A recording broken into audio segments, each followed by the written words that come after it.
allow me to how to call suggest everyone to turn to your speaker view. Yeah, if you go to the top right hand corner, turn to speaker view, and you see myself, Agnes Wong, and Jerry Lim from SF Lim and Associate, right? Everyone. Do I call Yes, it and call? just Monsieur SF Lim. Yeah. Okay, Mr. SS Lim. Yeah. So Jerry is a founding partner of Mr. SF Lim.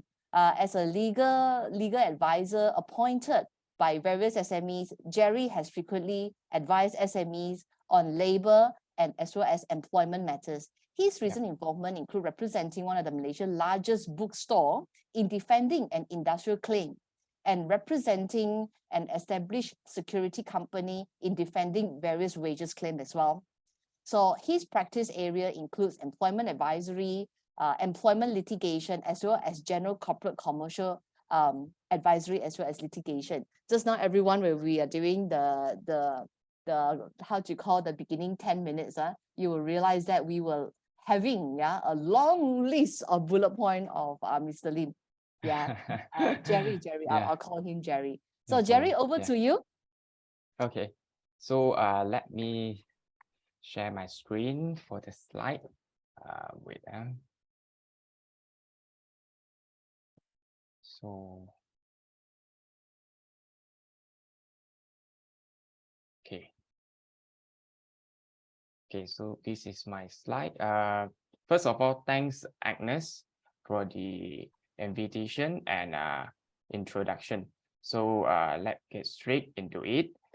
So today I'm going to talk about the latest amendment on the Employment Act and the Industrial Relation Act. But before that, I would like to just make a little bit of introduction on the Industrial Relation Act, because many may not be familiar with the Industrial Relation Act. And some of my clients, they do not know the existence of the Industrial Relation Act. So I thought it would be important to explain a little bit on this piece of law that is relevant in employment practice before I proceed further. So basically, the purpose of the Industrial Relation Act is to regulate the relations between employer and workmen and their trade union, and to promote and maintain industrial harmony. So plainly speaking, the act is to maintain good relationship between employer, workers, and their trade unions. It also facilitates the collective bargaining process between the trade union and the employer and subsequent conclusion of a collective agreement. The Act also provides a mechanism for the claims of recognition and scope of representation of trade union. This is very important to regulate the establishment of trade union in order to represent legally on behalf of the employees in collective agreement. Most importantly, I think some of you may be familiar with the Industrial Relation Act also provides a mechanism for unfair dismissal complaint. Those employees who have been unfairly dismissed can file a representation, a complaint to the nearest IR department, Industrial Relation Department. Then the IR can refer the case to the industrial court. So there are some amendments being made to this piece of law, and I will discuss the amendment later on. So let's talk about the important amendment to the Employment Act first. So what are the most important amendment to the Employment Act? The important amendment is at the first schedule of the Employment Act. So basically, the first schedule provides the category of employee which the Act protects. I will show you the provision of the first schedule before amendment so that you can apprehend the amendment better.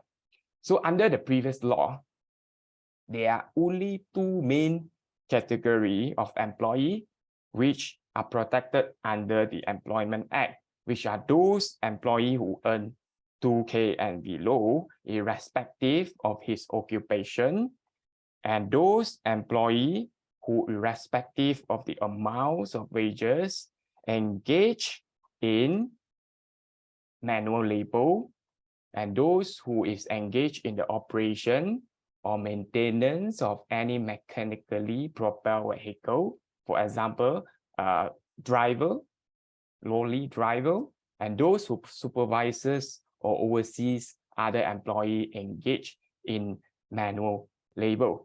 And also those who engage in any capacity in any vessel, for example, a captain work in a ship, and those who is domestic servant.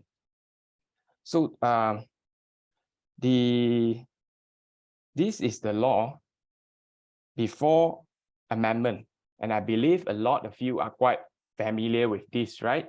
Because before amendment, a lot of you will want to offer their employee above 2K so that employees are not protected under the Employment Act. So however, now the new amendment changes the whole position of this. After amendment, the first schedule now includes all employees, irrespective of their salary earned. However, there is an exception to this amendment. There are certain subsections in the Employment Act which are not applicable to those employees who earn above 4,000. Please remember, it must be above 4,000. It cannot be 4,000 only. And also provided that they are not manual labor, driver, and supervisor of manual labor. In short, manual labor, even if they earn above 4K, the whole Employment Act still apply to them.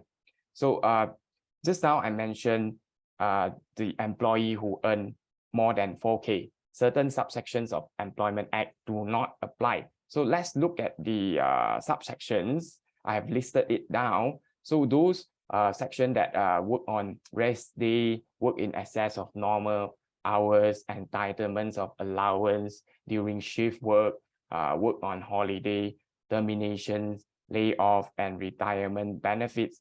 So basically, these are the subsections which provide for certain additional wages payable to the employee when they do extra work, and also the termination benefit. So all these subsections are not applicable to those who earn above 4,000. So for manual labor, drivers and supervisor of manual labor, there's no change on this category of employees. So all employment provisions still apply to them. Some of you might be wondering, what is manual labor? There is no definition under the law actually, but various case law rule that if the work of an employee is purely physical and require very little or no mental effort, then that employee can be considered as a manual labor. For example, cleaner, general factory workers, and storekeeper, cook, they are manual labor. So this is the most important amendment to the Employment Act.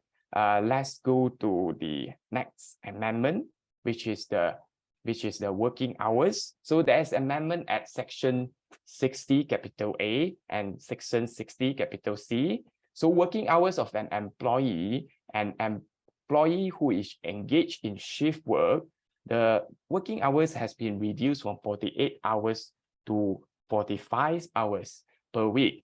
So in respect of sick leave, there's amendment at section 60 capital F.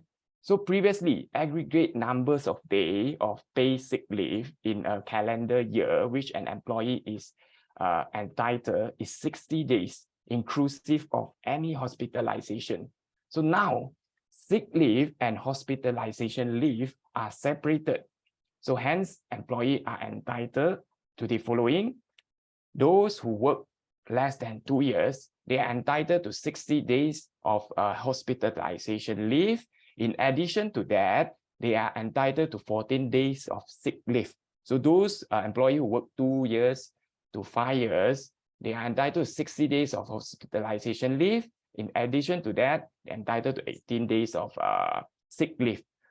For those who work 5 years and above, they are entitled to 60 days of hospitalization leave and 20 days of sick leave. So this is the amendment of the sick leave. So the next amendment is the introduction of Section 60P and Section 60Q of the flexible working arrangement. So now employee may apply to an employer for a flexible working arrangement, FWA, to vary the hours of work, days of work, or place of work in relation to his employment. So the application for a flexible working arrangement shall be in writing, and the employer shall either approve or refuse the application within 60 days. The employer must inform the employee of its ground should it refuse to allow the employee's application. So what is the implications of this flexible working arrangement? Actually, the Act does not specify what are the valid grounds to refuse an application for the flexible working arrangement. And the amendments appears to interfere with the mutually agreed work arrangement as stipulated in the Employment Act. So if I may show you the actual law of the Section 60P in respect of the flexible working arrangement. This is the actual law. Sorry, let me log in again. Okay. 60P.